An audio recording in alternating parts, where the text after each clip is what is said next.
¿Sí? Marcha.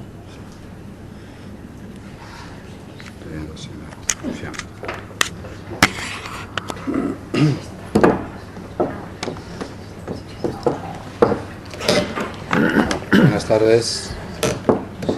Buenas tardes. Ahora sí.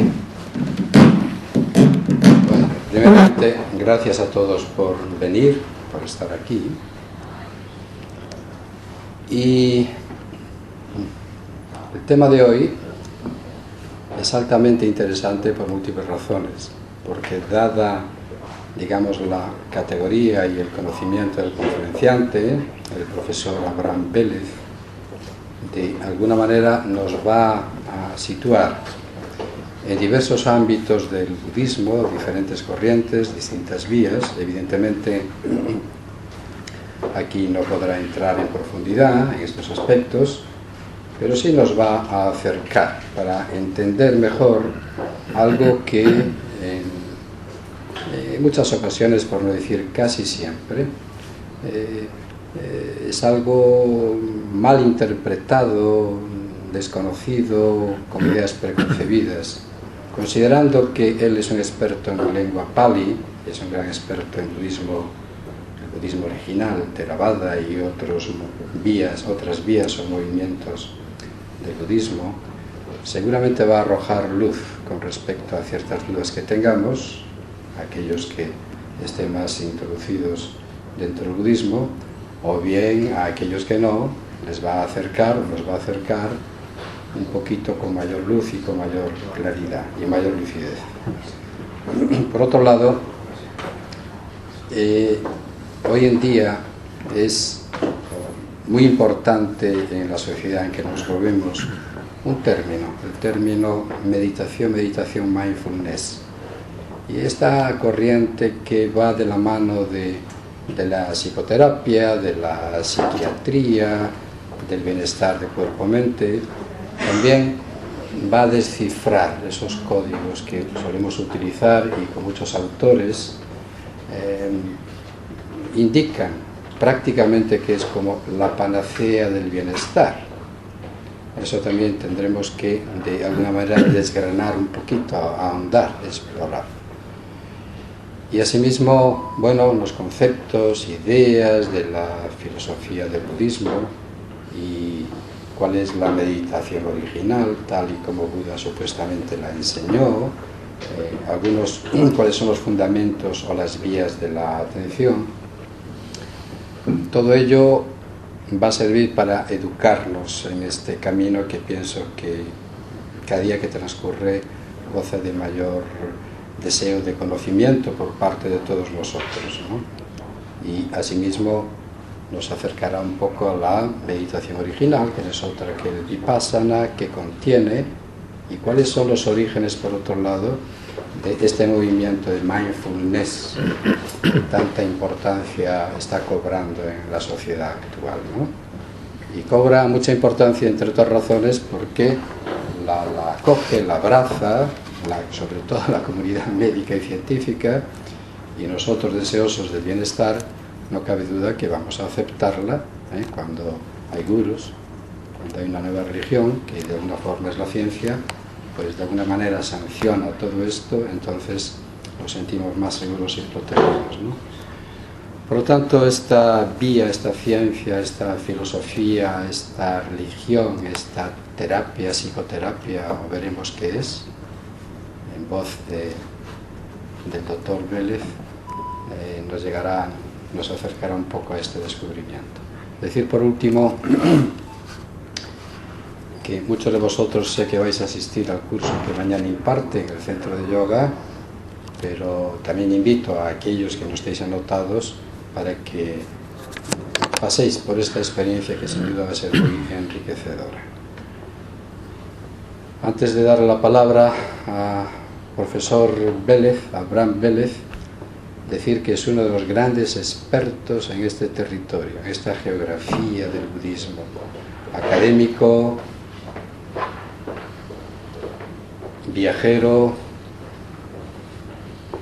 enseñante en diferentes universidades, previamente en Georgetown, Washington, ahora en la Eastern Kentucky, en los Estados Unidos.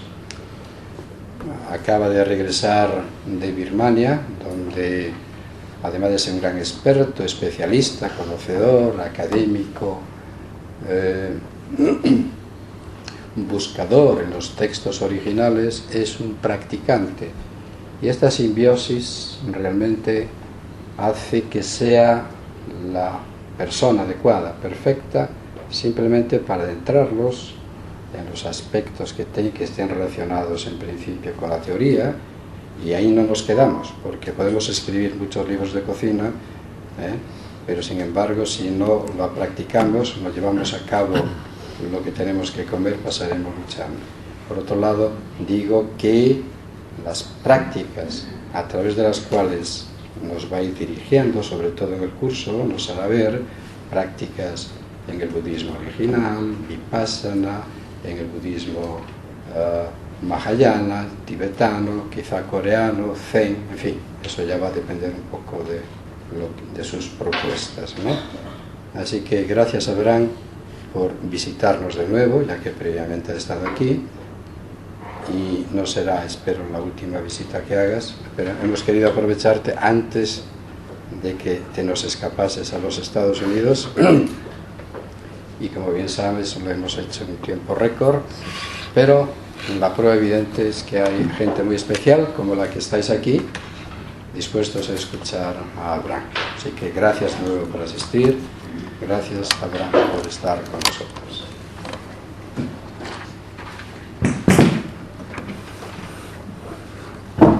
Muy buenas tardes a todos.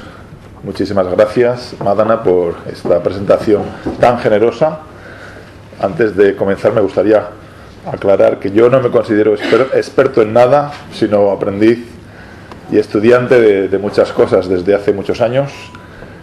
Y también recuerdo que la última vez que vine acá fue antes de marcharme a Estados Unidos, y eso es hace ya más de 10 años, o sea que ya ha llovido desde entonces, ¿no? Así es todo un placer volver aquí a Vigo y tener la oportunidad de compartir lo poco que yo sé sobre budismo. La idea que tengo para hoy no es una introducción general que no presuponga conocimientos previos y que introduzca las distintas formas de budismo, y luego ya entraremos en explicar en qué consiste esto de la meditación, qué es esto del budismo, qué es esto de mindfulness, qué equivalentes se encuentran en la lengua Pali, y tratar un poquito de comprender la diferencia que existe entre mindfulness en un contexto budista y mindfulness en un contexto más secularizado, más clínico, más psicoterapéutico. Pues bueno, habrá un tiempo para preguntas y respuestas. La idea que yo llevo es hablar más o menos unos 45 minutos aproximadamente, más o menos, y luego ya dar paso a preguntas y respuestas, y estoy seguro que entonces se verá, no sé, si hay algún tema que no he tocado y que les gustaría que yo tocara un poquito más, pues encantado, ese será el momento. Comienzo con la introducción al budismo. Bueno, el término budismo es un término occidental. Los budistas no llaman a la tradición que ellos practican budismo. Budismo es una invención occidental que se refiere a un conjunto de tradiciones muy diversa, que tiene sus orígenes en la figura del Buda, el Buda histórico o Buda Sakyamuni. Las fechas en las cuales nace el Buda histórico no están claras, hay distintas fechas. La más reciente, la que goza de más aceptación actualmente, habla de los años 484 el nacimiento y 404 la muerte. Anteriormente se hablaba de la fecha un poquito en el siglo anterior, pero vamos, en el siglo V antes de Cristo aparece la figura de Siddhartha Gautama. Si no está, para los que no estén familiarizados con la historia de Siddhartha, pues él era un príncipe. La tradición cuenta que este príncipe tenía absolutamente todo lo necesario para ser feliz en este mundo, iba a ser el heredero de un gran reino, disfrutó de todo tipo de placer sensual, según cuentan los textos, las 3 sesiones que las tres épocas, ¿no?, de climáticas. Tenía un palacio para cada época, tenía concubinas, tenía, en fin, una vida que incluye todo tipo de placer y deleite, y aun con todo, nada de aquello le llenó. Entonces, a los 29 años, él tenía una inquietud, un vacío interior que le movió a buscar algo más. Entonces él renunció, la gran renuncia se llama en la tradición budista, la gran renuncia a esta vida. Hay textos que hablan de una mujer, de un hijo que acababa de nacer. Claro, aquí es bueno distinguir entre la visión budista y la visión occidental. Nosotros, cuando alguien nos dice, no, a los 29 años acaba de tener un hijo y abandona la familia y se va a buscar la iluminación, vaya individuo, ¿no?, qué egoísta, ¿no? Sin embargo, la perspectiva budista es completamente diferente. La presentación que se hace en el budismo es un acto que es un sacrificio, y la interpretación es: fíjate qué amor y qué compasión por todos los seres, que hasta fue capaz de dejar a su mujer y a su hijo recién nacido por el bien y felicidad de todos, ¿no? O sea, que es una perspectiva distinta. Bueno, abandona la vida en el hogar, que es como se llama tradicionalmente, e inicia la búsqueda espiritual. Los textos hablan de 6 años de búsqueda. Primeramente, una búsqueda de placer a través de la meditación, alcanza estados meditativos muy sublimes, en los cuales goza de unas experiencias que no tienen nada que ver con el placer de los sentidos, que superan ese placer ampliamente, pero que no terminan de convencerle. Vemos en el espíritu, o en el ejemplo del Buda, una búsqueda, un espíritu crítico, un afán por probar cosas y hasta dar con aquello que es más interesante, más adecuado. Entonces, después de este periodo inicial de práctica meditativa, él decide iniciar otra forma de practicar la vida espiritual, que era muy común en la India antigua, que era la práctica de la mortificación, el ascetismo extremo. Entonces el Buda comienza a, de alguna forma, maltratar el cuerpo con la esperanza o con la creencia que presupone que haciendo esas cosas, maltratando el cuerpo y sometiéndose a unas disciplinas terribles, uno va a alcanzar estados de iluminación. Entonces los textos describen ese estado de manera muy, muy interesante, y al borde de la muerte prácticamente el Buda aparece diciendo: mire, he practicado al máximo esta disciplina y no me ha conducido a nada, voy a probar otra cosa. Entonces, al final, después de dejar tanto estos estados sublimes de meditación y estos estados de ascetismo extremo, el Buda inicia su propio camino medio, es el término que utiliza la tradición budista, el camino medio, que evita los extremos de los placeres, ya sean sensuales o ya sean meditativos, o sea, el disfrutar continuamente sin freno, y el otro extremo del maltrato y mortificación del cuerpo. Y este camino medio, pues, supone una interpretación del cuerpo humano como un instrumento al servicio de la práctica espiritual, no como un enemigo, sino como un instrumento que hay que cuidar y que hay que mantener bien para cultivar la mente mejor, para purificar la mente y para desarrollarla al máximo de la mejor forma posible. Entonces, finalmente el Buda alcanza el despertar a los 35 años, según la tradición. A los 29 es cuando abandonó la vida en el hogar, la vida familiar, la vida como futuro príncipe, y a los 35 tiene esta experiencia de transformación definitiva, y entonces sí que afirma haber alcanzado el despertar, ¿no?, que es lo que significa Buda, ¿no? El budismo es un conjunto de tradiciones que tiene que ver con esta experiencia del despertar y con las enseñanzas de este maestro, Siddhartha Gautama, el Buda, a partir de entonces, que trata de compartir este camino medio con otras personas. Entonces, originariamente el budismo es una tradición muy monástica, muy para personas que abandonan la vida en el hogar y que se dedican única y exclusivamente a la búsqueda espiritual sin otro que hacer, pero a medida que va progresando el budismo, también vemos una dimensión laica de muchas personas que continúan con su vida familiar y son budistas. Y de hecho la gran mayoría de budistas siguen siendo laicos. O sea, las tradiciones monásticas, que es lo que mucha gente identifica con el budismo, son una minoría comparado con la cantidad de millones de budistas que existen. Bueno, ¿cuántos budistas hay en el mundo actualmente? Pues las cifras varían, pero una estimación conservadora nos permitiría hablar de alrededor de 500 millones de budistas. A ver, lo divido. Si consideramos la India, donde surge el budismo, aunque el Buda nació en lo que es hoy Nepal, pero es la India, es el Valle del Ganges, donde él vivió durante 80 años. Si tomamos el centro, esa parte del Valle del Ganges, podemos hablar de 4 tipos de budismo. Hablaremos del budismo del sur y sudeste asiático, es el budismo que se va a Sri Lanka va a Tailandia, Birmania, Laos, Camboya. Es el budismo Theravada.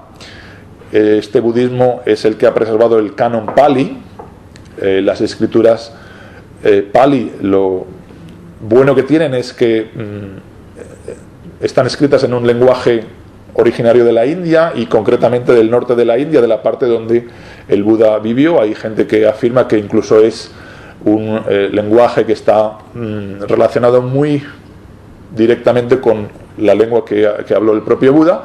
Los expertos suelen ser un poquito más escépticos y prudentes, pero vamos, los miembros de la tradición Theravada afirman que sí, que el Pali es la lengua una forma de proto-Pali fue lo que el Buda habló en su día. Entonces, por eso históricamente y lingüísticamente los textos Pali son muy importantes para acercarnos a este budismo más antiguo, más originario, si se quiere, ¿no? Pero eso no significa que otros desarrollos posteriores del budismo sean despreciables. Al contrario, quien conoce otras tradiciones budistas, además de la Theravada, se da cuenta que en muchas ocasiones otras tradiciones budistas lo que hacen es profundizar, expandir doctrinas que están en el budismo antiguo de forma implícita, pero que no están completamente explicitadas, ¿no? O desarrolladas. Entonces, lejos de ser una desviación del espíritu budista, yo y muchos expertos defenderíamos que las tradiciones budistas posteriores también tienen mucho que decir sobre lo que es el budismo en la actualidad. Entonces, tenemos tradición Theravada, unos 100 millones de seguidores, o sea, es una tradición muy grande. Es la del sur y el canon Pali. Ahora, seguimos. Segundo tipo de budismo, hacia el norte. El budismo que va a Tibet, a Bután, a Nepal, a Mongolia. El budismo del norte en general. Mucha gente tiende a identificar todo el budismo con el budismo tibetano, y esto se debe, claro, a la figura mediática del Dalai Lama. El Dalai Lama, pues, como saben, recibió el premio Nobel, si no me equivoco, en el año 1989, y claro, eso hizo que el budismo tibetano gozara de una grandísima popularidad. Luego también, como saben, China invadió Tibet, y eso hizo que muchos maestros tibetanos tuvieran que emigrar, irse a distintas partes del mundo, y eso ha facilitado que el budismo tibetano se transmita con muchísimo éxito, y de hecho hay muchos seguidores en España en concreto. El otro día leía el libro que ha salido hace poco, El budismo en España, el primer estudio científico sobre el budismo en España, o sea, desde el punto de vista etnográfico, antropológico. Habla de la mayoría de tradiciones budistas españolas son tibetanas, casi el 50%, 25% serían Zen, budismo japonés, y el otro 25% otras. Theravada prácticamente no existe. Bueno, entonces el budismo del norte, mucha gente lo identifica con el budismo en general, pero el número de seguidores es bastante inferior. Es aproximadamente unos 15 millones de budistas en todo el mundo que son budistas tibetanos, incluyendo occidentales, que se han convertido en el budismo tibetano. O sea que no es tan grande como aparenta. Y la idea esta de que el Dalai Lama es el equivalente al Papa de todos los budistas es un gravísimo error, ¿no? El Dalai Lama es líder político, o era, ahora está retirado, como saben. La figura del Dalai Lama representa el líder político de todos los tibetanos, pero solo es el líder espiritual de una escuela concreta de budismo tibetano. O sea, no todas las escuelas de budismo tibetano reconocen al Dalai Lama como su líder espiritual. Sí que lo que reconocen como el líder político, pero no como líder espiritual. hay varias escuelas en el budismo tibetano. El Dalai Lama pertenece a la escuela Gelug o Gelugpa, entonces es el líder espiritual de esa tradición, pero no de otras muy respetables como la Kagyu, Sakya, etcétera, y la Nyingmapa.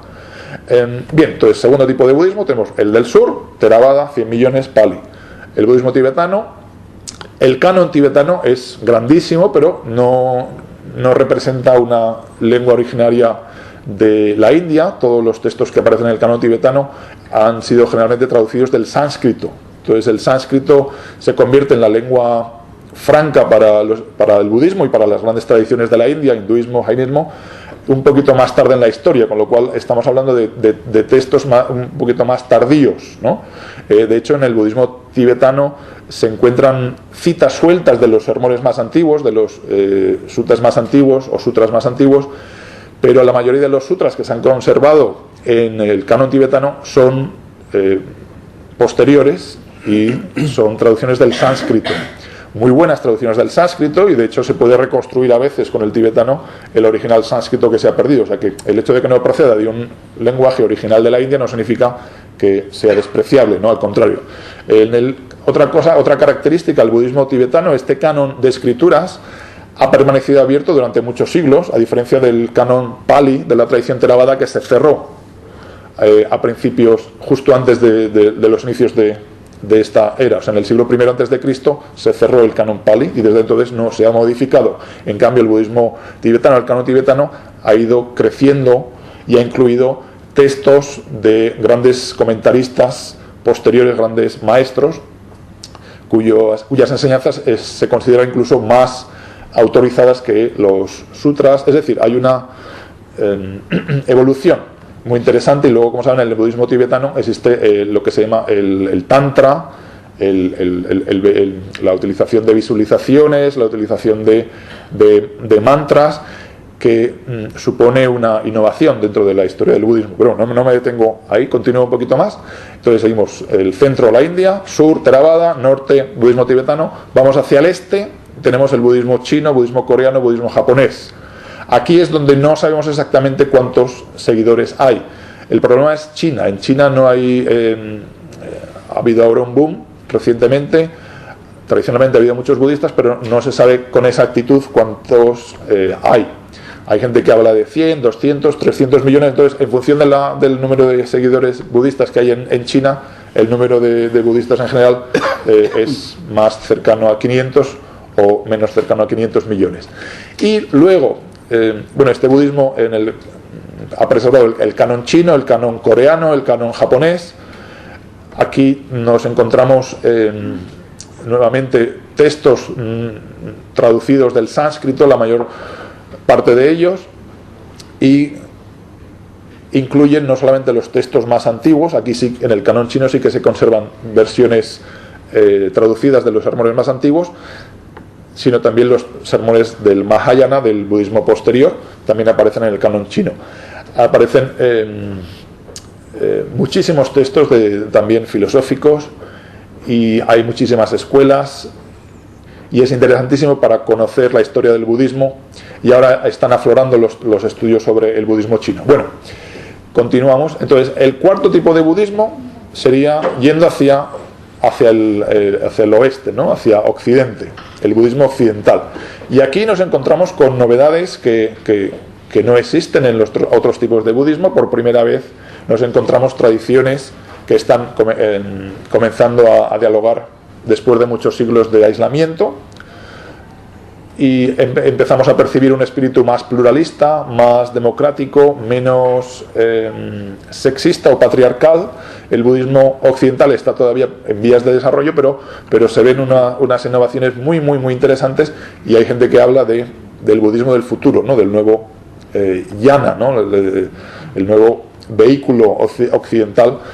Claro, el número de seguidores es bastante pequeño. Hay gente que habla de 5 millones, 10 millones, entre 5 y 10 millones de seguidores budistas occidentales, y aquí lo que vemos es comunidades de budistas que han emigrado a Estados Unidos, a distintas partes de Europa, que conservan su forma étnica de budismo, Y luego encontramos estos movimientos más sincretistas, más pluralistas, que es muy normal entre personas que practican el budismo en Occidente el haber recibido enseñanzas de distintos maestros, de distintos linajes, zen, tibetanos, Theravada, y no hay una sensación de estar traicionando la propia tradición. Sin embargo, uno se va a una tradición asiática tradicional y si tú hablas con un monje, o sea, un tibetano del linaje Gelug, pues para él ponerse a estudiar de otro linaje pues es un poco traicionar su tradición. Sin embargo, aquí en Occidente no existe esa percepción, ¿no? No hay ningún problema, pues ¿no? ¿Qué tiene de malo aprender del monje de esta tradición, luego de otro monje o de otro maestro, etcétera, etcétera? Bien, estos serían los 4 tipos de budismo. El budismo occidental es el más abierto de todos, el más pluralista, enfatiza el diálogo intrabudista, está haciendo que prejuicios que dominaban y que han dominado la historia del budismo se empiecen a superar. Las caricaturas que muchas tradiciones hacen de otras tradiciones budistas están empezando a reconsiderarse y se considera que es necesario dialogar y aprender y tomarse en serio al otro budista, y no se sabe lo que va a salir de este tipo de budismo en el futuro, ¿no? Otra cosa que aparece en el budismo occidental es lo que se llama budismo secularizado. El budismo secularizado, de alguna forma, es muy crítico con las prácticas ritualistas, con el ceremonial, con las estructuras de alguna forma eclesiásticas, monásticas, y rechaza todo eso y se centra fundamentalmente en la meditación, ¿no? ¿El budismo qué es el budismo? Meditación. Todo lo demás es parafernalia, cultura china, cultura india, cultura tibetana, pero el meollo, lo fundamental del budismo es meditar, y eso es lo que estos budistas secularizados defienden. Cuestionan las creencias tradicionales en la reencarnación o en el renacimiento, en el karma. La creencia en un más allá no se considera indispensable para practicar meditación. Hay cierto agnosticismo con respecto a estas creencias tradicionales budistas entre los budistas secularizados. Y bueno, que no se sabe lo que va a salir de este budismo occidental, pero sí que se observa que está empezando a influir en el budismo tradicional asiático. Bueno, paso a otro tema, la meditación. Mucha gente asocia el budismo con la meditación y con el cultivo de la mente o métodos para sentirse mejor, para estar más feliz, etc. Bien, el término meditación, si uno trata de encontrar un equivalente en pali o en sánscrito, se da cuenta que no hay solamente un término que traduzca meditación, sino que hay muchos términos, ¿no? El término que quizás más se aproxima a meditación es un término que es bhavana, y bhavana literalmente significa traer a la existencia, y por extensión bhavana significa desarrollar, cultivar, ¿no? Algo que no existía, pues traerlo a la existencia, ¿no?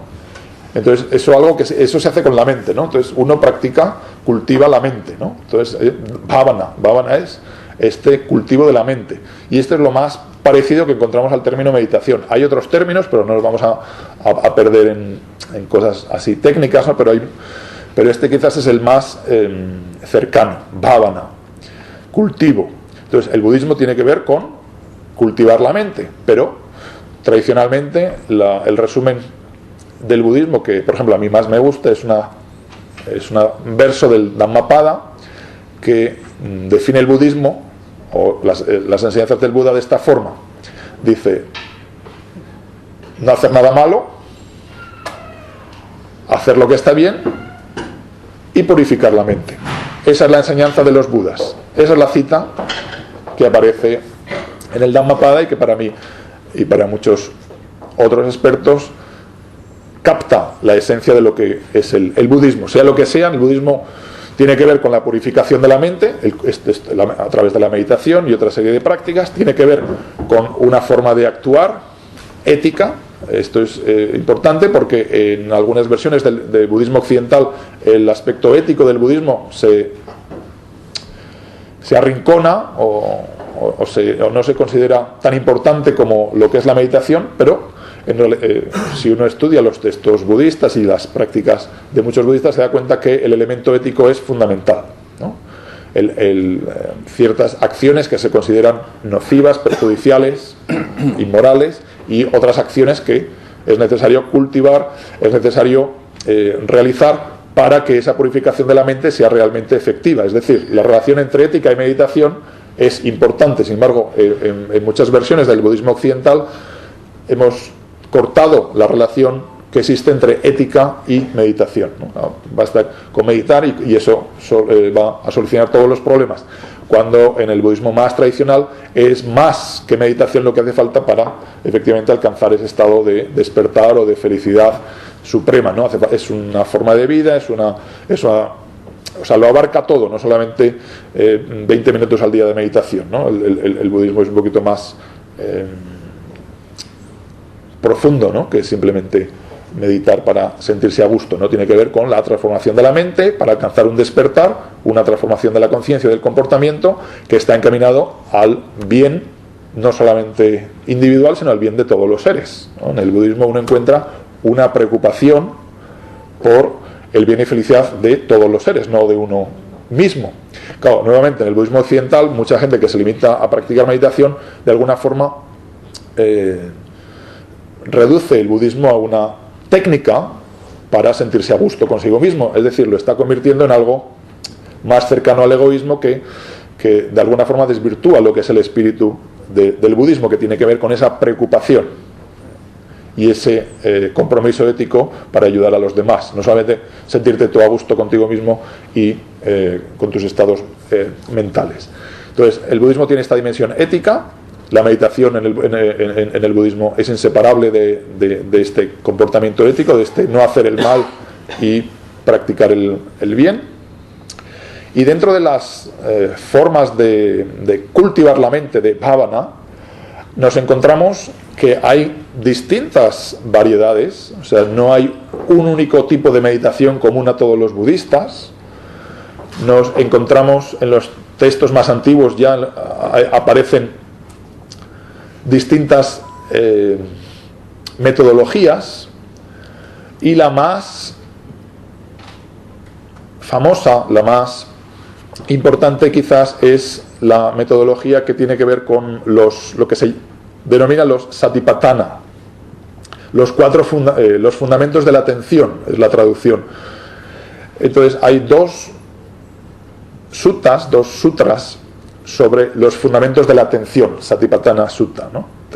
Y aquí aparece una serie de técnicas, de métodos que han sido importantes a lo largo de la historia y que en la actualidad se han convertido en algo muy popular gracias a la aplicación clínica que se ha hecho de mindfulness, de sati, ¿no? Sati, voy a hablar ahora un poquito o sea, fundamentos de la atención. Lo que estoy traduciendo por atención es un término que se llama sati y que en inglés sati se ha traducido por mindfulness. Entonces, a través del inglés ahora nos está viniendo también el mindfulness, ¿no? En lugar de la atención. Pero si uno analiza lo que significa sati, pues uno se da cuenta que tiene diversos significados. Es una palabra compleja y está asociada a otros términos, y es importante observar la relación de sati con otros términos para comprender qué sea esto de la atención o de mindfulness. Entonces, vuelvo a estos textos, a los fundamentos de la atención, a los fundamentos de cómo cultivar mindfulness. Para cultivar mindfulness, el Buda recomienda la contemplación o la observación fundamentalmente de 4 cosas o 4 aspectos de nuestra experiencia. La primera es el cuerpo. Entonces, el primer fundamento de la atención o el primer fundamento de mindfulness es contemplar el cuerpo en el cuerpo. Esa es la fórmula que aparece en los textos. Y se explica en qué consiste eso de contemplar el cuerpo en el cuerpo. Ahora mismo me voy a explicarlo, pero permítanme que introduzca primero las otras 3 formas de de cultivar mindfulness y después las analizamos una a una. O sea, tenemos 4 fundamentos de mindfulness: contemplar el cuerpo en el cuerpo, una. La número 2 es contemplar las sensaciones en las sensaciones, y aquí sensaciones se suele traducir en muchas ocasiones al inglés feelings, y a través del inglés al español como sentimientos, pero no es exactamente lo que el original Pali Vedana significa. Vedana significa sensaciones, y ahí se habla de 3 tipos de sensaciones: agradables, desagradables o neutras. Y no es para nada los sentimientos. O sea que la traducción esta de feelings es un poquito problemática en ese sentido. Entonces tenemos observación del cuerpo, contemplación del cuerpo en el cuerpo, es la primera forma de cultivar mindfulness. La segunda forma de cultivar mindfulness sería esta observación, esta contemplación de las sensaciones en las sensaciones. La tercera forma de cultivar mindfulness sería la mente, chitta en Pali, contemplar la mente en la mente. Luego explico en qué consiste esto de la mente, o cómo se entiende este concepto de chitta y a qué se refiere los budistas por contemplar la mente en la mente. Y finalmente, la cuarta forma, el cuarto fundamento de mindfulness es la contemplación de dhammas o dharmas en los dharmas. No, dharma es un término difícil de traducir. En este contexto se refiere a objetos mentales, categorías que nos sirven para estructurar la experiencia, pero vamos, yo soy partidario de dejarlo sin traducir. Entonces, contemplación de los dharmas en los dharmas, o en Pali, dhammas en los dhammas, y luego se explica en qué consiste y se entiende mejor. Entonces, estos son los 4 fundamentos para cultivar mindfulness, para cultivar sati. Pero antes de detenerme en cada uno de ellos, me gustaría decir algo. Mindfulness, sati, es mucho más que estos 4 fundamentos de mindfulness. En los textos budistas uno se encuentra sati en otros contextos, y es importante hablar de esos contextos. Entonces, si se me permite, voy a explicar otros referentes del término sati en los textos budistas, y luego vuelvo a los fundamentos de mindfulness y los analizo un poquito más en particular. Por ejemplo, en los textos budistas antiguos aparece un concepto que es anusati. Es un compuesto, el prefijo anu significa nuevamente o de cerca o continuamente, y sati es pues mindfulness, ¿no? Entonces, la práctica esta de anusati significa que uno presta atención o es mindful de algo continuamente, ¿no? Vuelve continuamente a determinadas cosas que hay que contemplar. ¿Y cuáles son estos anusatis, estas contemplaciones que aparecen? Pues bueno, los textos hablan normalmente de 6, y una contemplación, un anusati, es contemplación del Buda. Entonces, en los textos nos encontramos que el pensar, contemplar el Buda, y por tanto las cualidades que simboliza un Buda, eso es una forma de cultivar también sati, de cultivar también mindfulness, la plena consciencia. Claro, esto nos parece difícil de comprender, ¿no? Dice, a ver, pero ¿cómo estoy yo cultivando la plena consciencia o mindfulness pensando en el Buda? Pero vamos, si uno conoce la historia del Buda y muchos textos donde se explican sus actos, sus enseñanzas, entonces se da cuenta que efectivamente el Buda ejemplifica, es un paradigma de esta mindfulness, de esta atención plena, de esta consciencia total a aquello que está aconteciendo, ¿no? O sea que sí que tiene sentido pensar en el Buda como ejemplo a seguir, ¿no? Como inspiración, como modelo idóneo para la propia práctica, ¿no? Entonces, al pensar uno en el Buda, uno se está motivando y efectivamente es más fácil el cultivo de mindfulness. Otra cosa que uno tiene que contemplar continuamente, otro anusati, es el Dharma. Otra vez el término Dharma, que no quiero traducir, ¿no? El Dharma mucha gente lo explica como las enseñanzas del Buda, pero es mucho más que las enseñanzas del Buda. El Dharma también significa el orden y la estructura del universo. Literalmente la palabra Dharma etimológicamente es muy interesante, porque la raíz verbal de la que procede significa sostener, ¿no? Entonces el Dharma es aquello que sostiene absolutamente todo en el universo, ¿no? Aquello, claro, de aquí podemos ver, claro, lo que hace que las cosas tengan orden y estructura. Si no hubiera Dharma, si no estuviera operativo el Dharma, pues todo sería caótico y nada tendría orden y concierto. Entonces, contemplar el Dharma, ¿no? El orden del universo, las leyes naturales. Hay otra forma de traducirlo, es ley natural, Dharma.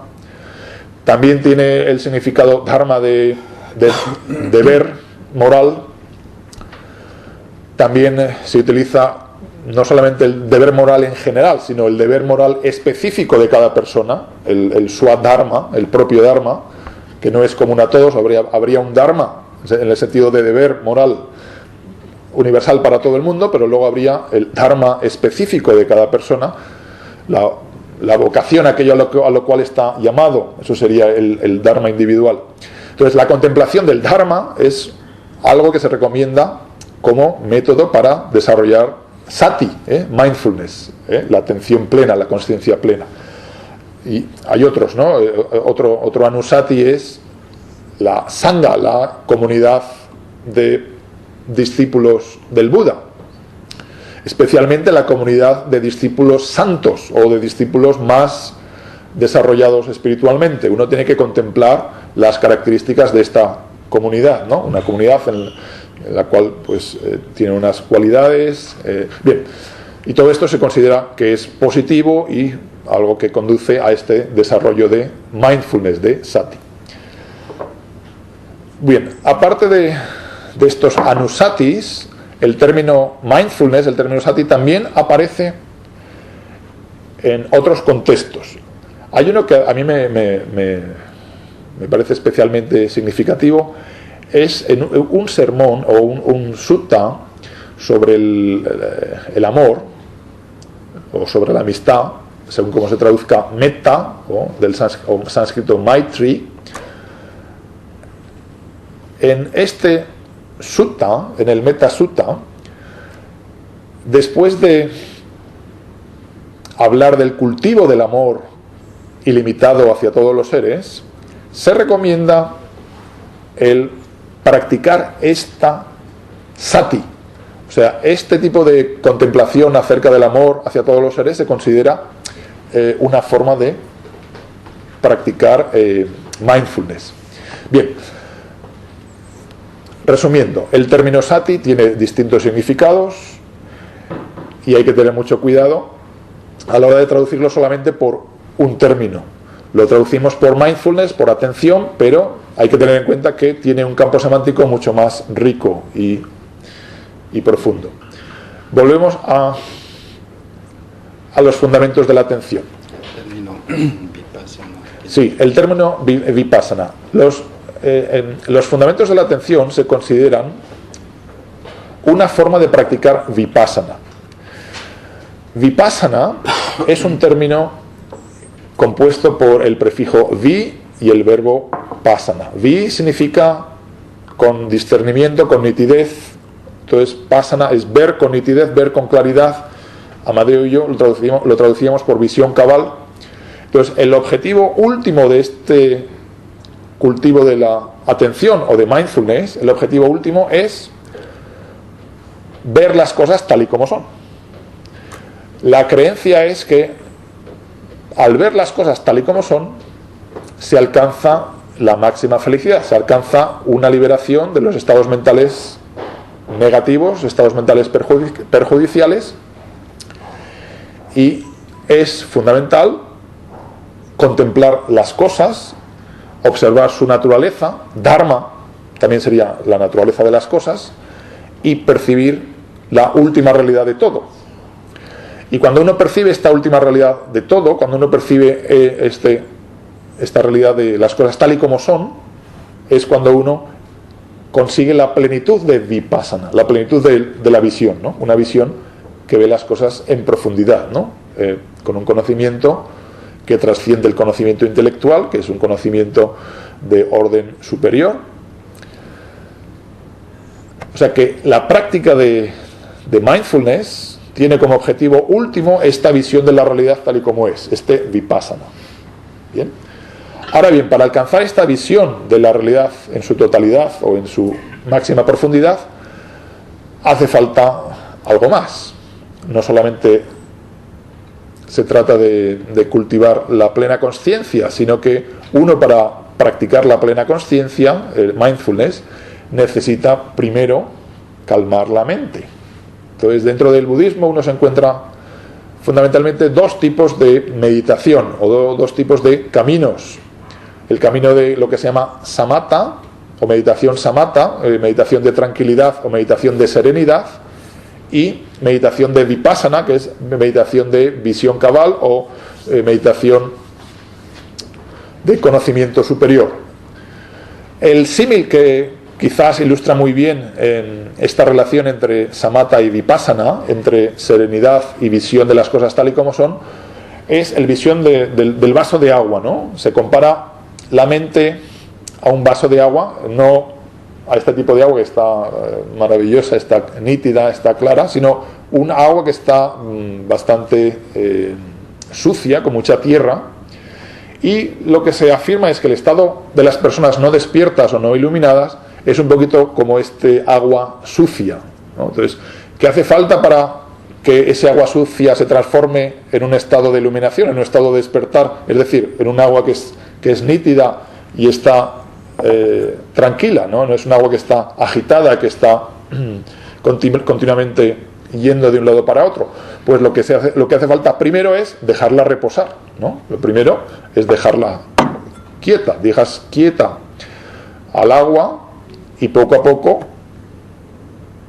se va aclarando, se van depositando. O sea, entonces la meditación de serenidad, la meditación de calma,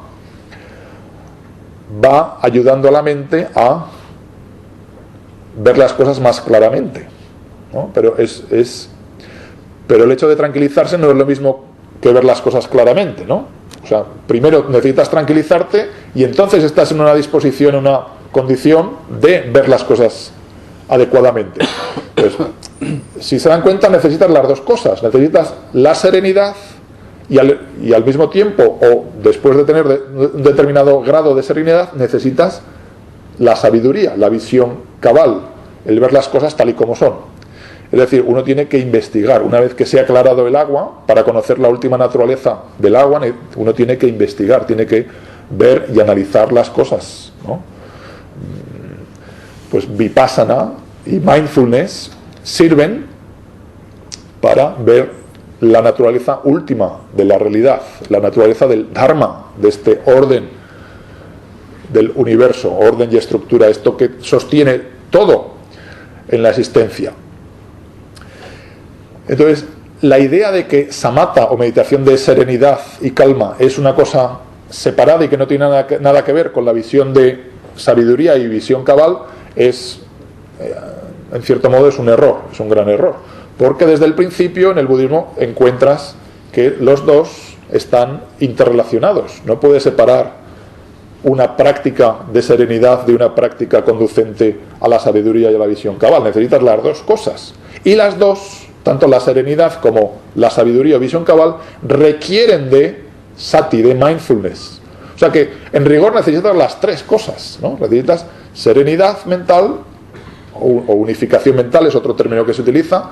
Necesitas sabiduría, conocimiento superior o visión nítida, lúcida, pero también necesitas ese estado de alerta por ejemplo, ahora en Birmania, en el retiro, aprendiendo un método de meditación, se comparaba mindfulness, sati, a los felinos, a la forma de cazar de los felinos, ¿no? La mente, bueno, si uno piensa en cómo los felinos se acercan a su presa, ¿no? Se quedan un poquito así agazapados, se mueven de una forma muy tranquila y pausada, y cuando la presa, es decir, el objeto que se percibe aparece en el campo de percepción, la notan, ¿no? Notan que está presente, ¿no? Entonces, mindfulness tiene que ver con este estado de alerta que tienen los felinos, que cuando ven a la presa que ha entrado, está al alcance, van a por ella, ¿no? Pero en el caso de mindfulness simplemente se nota, ¿no? Se toma conciencia, esto está en mi mente, ¿no? O esta sensación ha aparecido. Luego se suelta, ¿no? Mindfulness también, si se analiza cómo aparece en los textos budistas, es un acto que no interfiere con aquello que se percibe. Lo que hace mindfulness es notar aquello que entra en el campo de percepción, pero no es algo que rechaza o que se aferra a aquello que ha entrado en ese campo de percepción. Eso corresponde a otros factores mentales. Y ahora paso, ¿cómo estamos de tiempo? Bien, voy a intentar terminar dentro de unos 5 minutos, acabo enseguida. Voy ahora a relacionar al movimiento este de mindfulness, a la aplicación de mindfulness que se está dando desde los años 80, años 90. En el año 1979, Jon Kabat-Zinn funda, como ustedes saben, el Stress Reduction Clinic, y él en 1995 funda también el Center for Mind in Medicine, Healthcare and Society. Todo esto en la Universidad de Massachusetts. Entonces, y como saben, Jon Kabat-Zinn ha desarrollado un método basado en mindfulness para combatir el estrés, y a partir de este tipo de investigaciones científicas ha habido un boom, y ahora hay una cantidad de investigación sobre aplicaciones de mindfulness que es imposible abarcarlas, ¿no? Como anécdota, bueno, no sé si cuento, y ahora vuelvo ahora a Estados Unidos, y un curso que voy a dar, precisamente porque quiero aprender más de estas investigaciones científicas sobre mindfulness, pues voy a dar un curso junto con un colega del departamento de psicología. Lo mío es el budismo, él sabe de psicología. Entonces, él quiere aprender de budismo, yo quiero aprender de psicología científica, las investigaciones que se están haciendo ahora sobre mindfulness, porque quiero ver qué se está haciendo con esto que tiene su origen en el budismo, pero que se está aplicando de una forma que no tiene nada que ver con el budismo. Entonces quiero saber más de ese campo. Entonces vamos a dar un curso juntos, que se llama el curso Meditación, Compasión y Ciencia.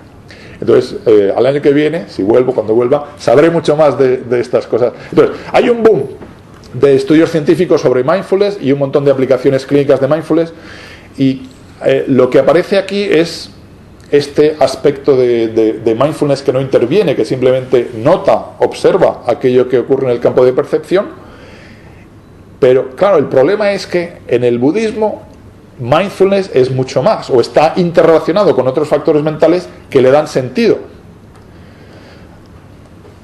Y por sentido quiero decir que no basta con simplemente notar algo que ha surgido en el campo de percepción.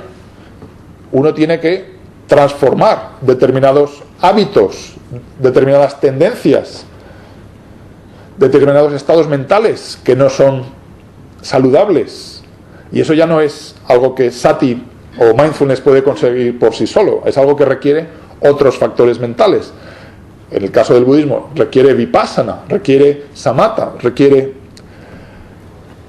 amor, requiere desasimiento, un montón de factores mentales que, trabajando juntos, realizan una transformación en la mente del individuo y llevan a un estado de felicidad plena, ¿no? Pero simplemente mindfulness por sí solo puede que no sea suficiente, y se corre el riesgo de simplificar aquello que no es tan simple.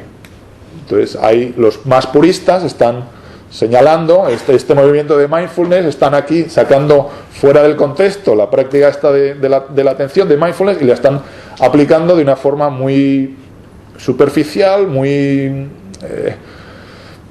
lo están convirtiendo esto en un objeto de consumo prácticamente, para cualquier persona, un remedio, como te decías tú, una panacea para todos los problemas psicológicos, y cuando las cosas son mucho más complicadas que eso. Pero bueno, me quedo aquí, y yo creo que pasamos a las preguntas y respuestas. Muchas gracias por la atención.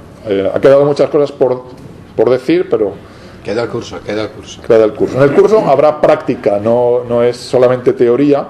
En el curso vamos a practicar distintas técnicas de meditación y ahí explicaremos las cosas mucho más en profundidad, lógicamente, ¿no? Y haremos una experiencia de lo que es mindfulness, ¿no? Y cómo se puede cultivar en concreto. Bien, muchas gracias. Pues una pregunta, por favor, adelante.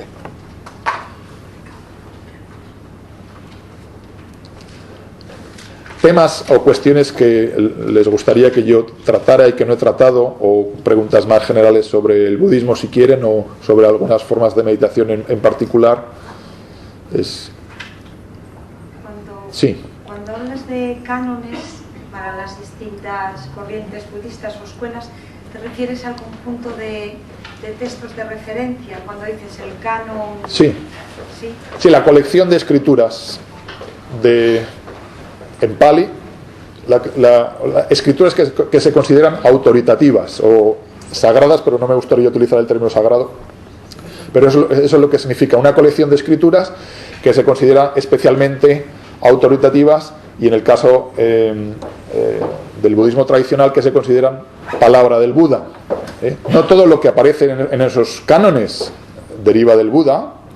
Hay muchas enseñanzas de discípulos, pero hay determinados criterios que te permiten afirmar que si de alguna forma coinciden con las enseñanzas del Buda, se pueden considerar palabra del Buda, ¿no? Sí, a eso me refiero con canon, pero es un término que no es originariamente budista, lógicamente, pero yo creo que sirve para entender lo que los budistas entienden, ¿no? Una colección de distintos tipos de escritos, que en algunos casos está cerrado. Bueno, ya está cerrado en el caso de todos los cánones que existen. Ya no puedes añadir más cosas porque ya se han publicado, y todos en chino, en tibetano y en pali y en coreano, etcétera. ¿Te he respondido? Gracias.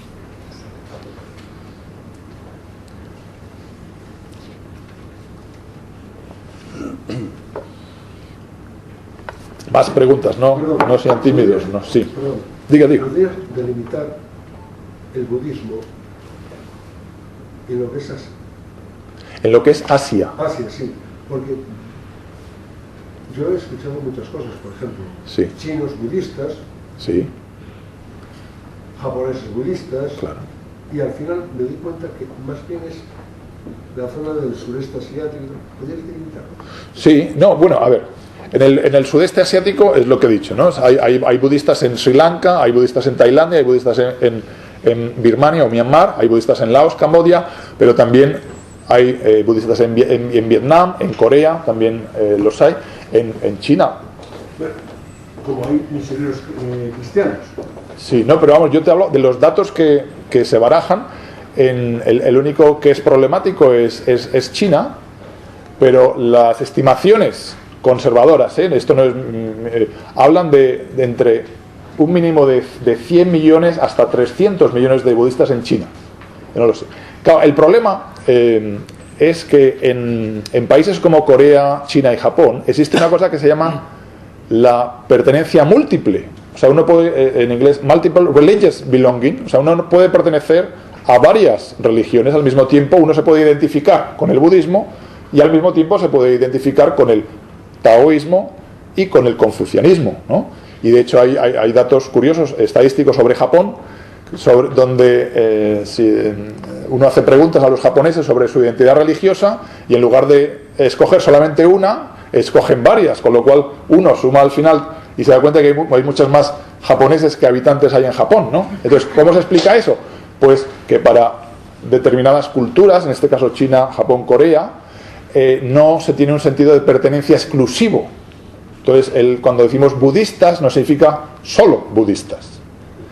Eso en el budismo del este, ¿no? Del extremo oriental.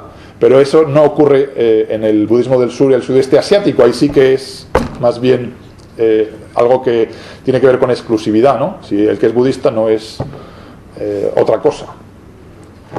Y lo mismo con, los tibetanos habría...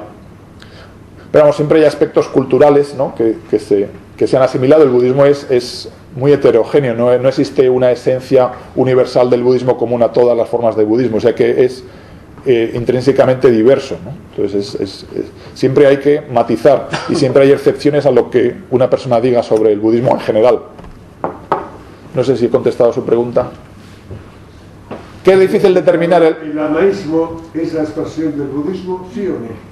Sí, bueno, primero el término lamaísmo ya no se tiende a utilizar porque era un poquito, sugería que no era un tipo de budismo auténtico, ¿no?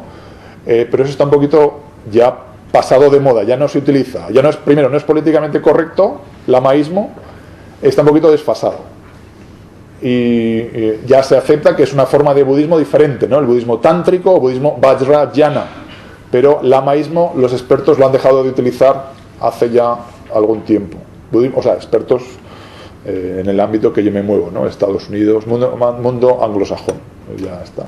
O la Asociación Internacional de Estudios Budistas, a la que pertenezco también. Ahí ya no se utiliza lamaísmo. Se utilizaba, pero era considerado una forma indirecta de sugerir que eso no es budismo de verdad, que es una cosa, es otra cosa. Pero eso no, ya no se acepta eso en general. ¿Más preguntas? Hola. Sí. Perdona, mira una cosilla. Es que a mí hace poco he leído, me han explicado que yo por lo que te he entendido tú divides el budismo por zonas geográficas. El sur de la India, el Tíbet, pero aparte no hay diferentes budismos en plan Terra o algo así, que tienen distintos nombres en función de una base. Sí, claro. A ver, yo simplemente me he limitado a simplificar. Y el criterio geográfico es uno entre muchos que se pueden utilizar. ¿Pero la base de todos cuál es? La base de todos es la figura histórica del Buda, y a partir de esa experiencia del Buda aparece una serie de enseñanzas que se transmiten oralmente durante unos 3 siglos en el reinado de Asoka, más o menos hacia el 250 a.C. Asoka convoca un concilio y ahí se empieza a hablar del surgimiento de distintas escuelas budistas. Las escuelas budistas empiezan a desarrollar sus planteamientos filosóficos y hay una gran cantidad de escuelas filosóficas dentro del budismo, o sea, hay muchísimo más diversidad. O sea, dentro de cada una de estas formas de budismo geográfico hay mucho más. O sea, es una simplificación pedagógica para entender a grandes rasgos los tipos fundamentales de budismo. Pero la otra tradicional, la que se ha venido utilizando por muchos siglos, es la que habla de budismo pre-Mahayana. Nótese que no he utilizado el término Hinayana. Pre-Mahayana, después vendría Mahayana, el budismo Mahayana, y finalmente vendría el budismo tántrico, ¿no? Entonces esta es la estructura más tradicional para hablar de los distintos tipos de budismo. El budismo pre-Mahayana, que los seguidores del Mahayana llaman Hinayana, pero que es considerado ofensivo y por eso los expertos utilizan otro término menos problemático. Entonces, pre-Mahayana o no Mahayana, hay muchísima diversidad, pero la única escuela que existe en la actualidad que deriva de este budismo pre-Mahayana es lo que yo he llamado budismo del sur y del sudeste asiático, o que es el budismo Theravada. Entonces hay gente que habla de budismo Theravada, que es la única escuela que queda de lo que fue el budismo pre-Mahayana, y luego dentro del budismo Mahayana es que Mahayana es un término muy problemático, por eso yo no utilizo esta historia. Mahayana es que en los últimos 20 años ha habido muchas investigaciones cuestionando la utilidad de esta categoría, ¿no? ¿Qué significa? ¿No? Porque es que hay elementos Mahayana en el Theravada, hay elementos pre-Mahayana dentro del Mahayana, o sea, por eso yo lo he evitado. Esta caracterización aparece en la historia del budismo que hace un autor tibetano, ¿no? O sea, esto viene del budismo tibetano, esta distinción entre... Pero hoy por hoy es un poquito... es más complicado que pre-Mahayana, Mahayana, incluso el budismo tibetano también es una forma de budismo Mahayana, diferente a otras. O sea que es problemático hablar de pre-Mahayana, Mahayana y Vajrayana, que es lo más tradicional. Yo lo he evitado por eso. Y no es bueno a veces retornar a la raíz, ¿no? porque si vamos a Siddhartha Gautama no lo complicó tanto, se centraba en una filosofía aparentemente sencilla, difícil de llevar a la práctica por todos nosotros, pero sencilla, y volver a la esencia, luego cada uno que coja las interpretaciones libremente que más se ajustan a su búsqueda, ¿no?, personal, pero es bueno a veces ir al origen, a la raíz, ¿no?, donde todo aparentemente es más sencillo. Claro, pero esto ya es una preferencia personal. Yo podría decir sí, yo a título personal entiendo que es importante, los orígenes son importantes, la sencillez que uno encuentra en las enseñanzas budistas más antiguas de alguna forma se han complicado excesivamente con otras tradiciones posteriores, pero al principio, fíjese que he dicho que yo no considero el budismo posterior como no auténtico o que no tenga nada que decir. Yo, al contrario, en la mayoría de los casos el budismo posterior desarrolla, expande cosas que están ahí en el budismo antiguo y que no están del todo dichas. O sea que sí, hay que volver a los orígenes, sí, pero también hay que prestar atención a lo que dicen desarrollos posteriores del budismo, porque efectivamente enriquecen la tradición budista. Es lo mismo que con el cristianismo. Uno no puede adoptar... Efectivamente, lo mismo. Entonces sería... hay quien habla de una especie de protestantismo budista, ¿no?, que sería esta vuelta a los orígenes, ¿no? Si no está en el canon Pali, no es budismo verdadero. Sí, o sea, entonces, sí hay gente que ha adoptado estas posturas, pero en general la tendencia es un poquito más respetuosa, abierta y pluralista, ¿no? Claro, yo hablo como estudioso, yo enseño budismo en una universidad pública de Estados Unidos, entonces yo no puedo tomar partido y mis preferencias personales me las guardo para mí. Entonces yo trato de ser justo con todas las tradiciones que yo explico, ¿no? Y lo mismo, también explico religiones del mundo, es otro curso que yo doy. Cuando yo explico cristianismo o islam o judaísmo, pues lo hago de la forma más respetuosa y fidedigna a lo que los expertos dicen sobre la materia, guardándome todas mis opiniones para mí mismo.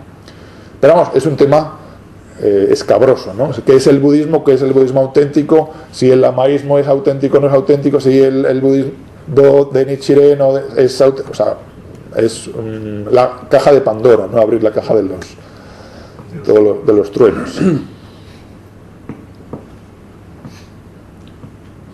Yo voy a formular una pregunta nada más. Dentro de las Está preguntando él. Espera un momentito y luego le atendemos con mucho gusto. Segundo, Carlos, nada más, termino enseguida. Dentro de las corrientes de meditación vipassana, por ejemplo, es muy conocida, reconocida, extendida. Por ejemplo, cuando se habla de vipassana, Goenka, se asocia a Goenka. Pero es que no se oye nada. Ay, perdón, es que le he quitado el micrófono y por eso. La verdad que envidio tu voz tan poderosa. ¿Ahora se oye? ¿Se escucha? Sí, perfecto. Mi pregunta va por esta vía. Hoy en día, por ejemplo, es muy popular la meditación vipassana o vipassana. La cuestión es que es muy popular, por otro lado, cuando se habla de vipassana, relacionarlo con Goenka. ¿Okay? Voy a hacer un vipassana de 10 días, que habitualmente es lo que dura. Entonces hay cierta confusión, pensando, sobre todo aquellos que hacen vipassana estos 10 días, considerar que Goenka es el proponente máximo de la meditación. Me gustaría que aclarases esto y otras maneras de interpretar el vipassana, otros maestros, sí, etcétera, y dónde surge y cómo se desarrolla. Gracias.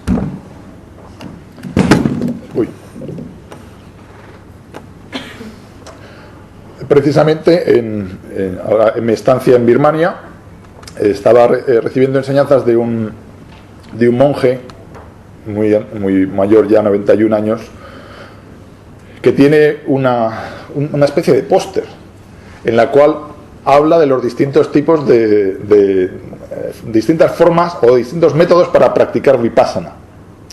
Y dice, pues los de fulanito se centran en la coronilla, ¿no? Fijan la atención en la coronilla. Los de menganito aquí en los orificios nasales, los de futanito, o sea, Mahasi Sayadaw en el subir y bajar del abdomen, los de, no me acuerdo de los nombres, no sé quién, en las puntas de los dedos. Y aparece una lista así muy larga de distintos métodos para practicar vipassana. Entonces me sorprendió gratamente el pluralismo. Se acepta, dice, no hay ningún problema. Hay distintos métodos de practicar vipassana y el de Mahasi Sayadaw, el de la subir y bajar del abdomen, o el de Goenka, ¿no? Lo que se llama body scan, ¿no? Empezando por la coronilla, bajando hasta los pies y luego de los pies a la coronilla. Son formas que se consideran válidas, respetables, pero no la única forma de practicar vipassana. Entonces, no hay ningún problema con distintas metodologías, con la existencia de distintas metodologías, y para algunos les va bien unas y para otros les va bien otras. Eso sí, ese pluralismo no existe a la hora de hablar de otras religiones.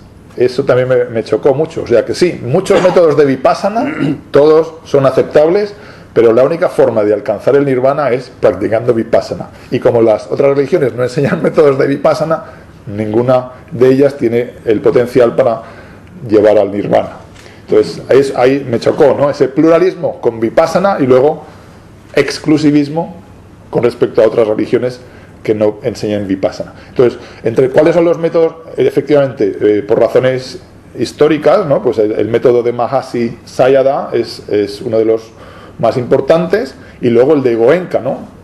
Goenka es de origen indio, pero él se crió en Myanmar y él estudió con un monje, no con un monje, con un laico llamado U-Ba Khin, y ha difundido esta forma de practicar vipassana, pero es una entre muchas. No hay solamente una, y es un error, es un malentendido identificar vipassana con la práctica de Goenka, o identificar vipassana con la práctica de Mahasi Sayadaw, o el método que yo he utilizado, el método de Mogok, que no lo conoce prácticamente nadie, ¿no? Pues es otra forma de practicar vipassana, y no ocurre nada, y es bueno que haya variedad. ¿Quién conoce aquí lo que es vipassana? Vipassana lo he explicado como esta palabra que tiene que ver con el prefijo vi y el verbo pasana, visión cabal, meditación de visión cabal. Hay que repetirlo y hacerlo muchas veces. Claro. Meditación que busca la sabiduría, la visión cabal de las cosas. El objetivo último de esta meditación es tener una intuición de la naturaleza última de la realidad, ¿no? Entonces esto es lo que significa vipassana. Pero en inglés la gente utiliza el término insight meditation. Pero bueno, la idea de que vipassana no tiene que ver con samatha es relativamente nueva. Esa idea aparece en el siglo XIX, ¿no? Tradicionalmente uno necesita todas estas prácticas para calmar la mente, para estar atento o mindful, y para ver la naturaleza de las cosas. Todas trabajan al unísono y todas conducen a una transformación de la mente y el estado de liberación del sufrimiento, despertar, nirvana, etcétera, etcétera, ¿no? Entonces, vipassana, yo es que no sé qué término utilizar. Si no utilizo vipassana, ¿cuál utilizo? En castellano. No pasa nada. Bien, pues nada, agradecerte esta charla tan interesante, y tendrá su continuación en el curso que mañana comenzamos en el centro, y sois bienvenidos a participar, aquellos que tengáis interés y lo estéis anotados, ya que Beatriz ha llegado ahora, habláis con ella y se encargará de informaros y de anotaros. Ahí sí que vamos a hacer vipassana en el curso de mañana y pasado. Ahí sí que vamos a hacer vipassana. Así que, Carlos, o sea, vas a tener experiencia de lo que es, ¿no? Hoy ha sido la teoría, un poquito el conocimiento del libro, de teoría, pero como realmente se conocen las cosas es practicando. Es como tú decías de cocinar, ¿no? Leer libros, recetas de cocina, o ponerte ahí en la cocina o ir al programa de MasterChef ahí a hacer tus o leer sobre cómo se nada y echarte al agua a nadar, o leer sobre cómo montar en bicicleta y practicar o sea, esa es la diferencia que hay. Entonces la mejor forma de saber lo que es Vipassana y cómo es la diferencia de Samatha es poniéndose manos a la obra y practicando distintas formas de hacer Vipassana, que es lo que yo voy a hacer, no solamente la de Goenka, sino otras. Sí, la última pregunta, por favor. Sí. Es que el curso, yo soy totalmente, no, en mi vida medité, entonces, ¿valdría la pena que yo fuese mañana, por ejemplo? No tengo ni idea. Una pregunta trampa. No, yo voy a empezar desde cero. Vamos a empezar desde los fundamentos, ¿no? A ver, hay que tener cuidado. Yo no la conozco bien. Es una decisión que usted tiene que tomar. Pero yo sí puedo decir que vamos a empezar desde cero. Yo no voy a presuponer un conocimiento muy elevado de distintas técnicas de meditación budista. Vamos a empezar desde los fundamentos y yo diría que sí, pero eso es una decisión que usted tiene que tomar. Bueno.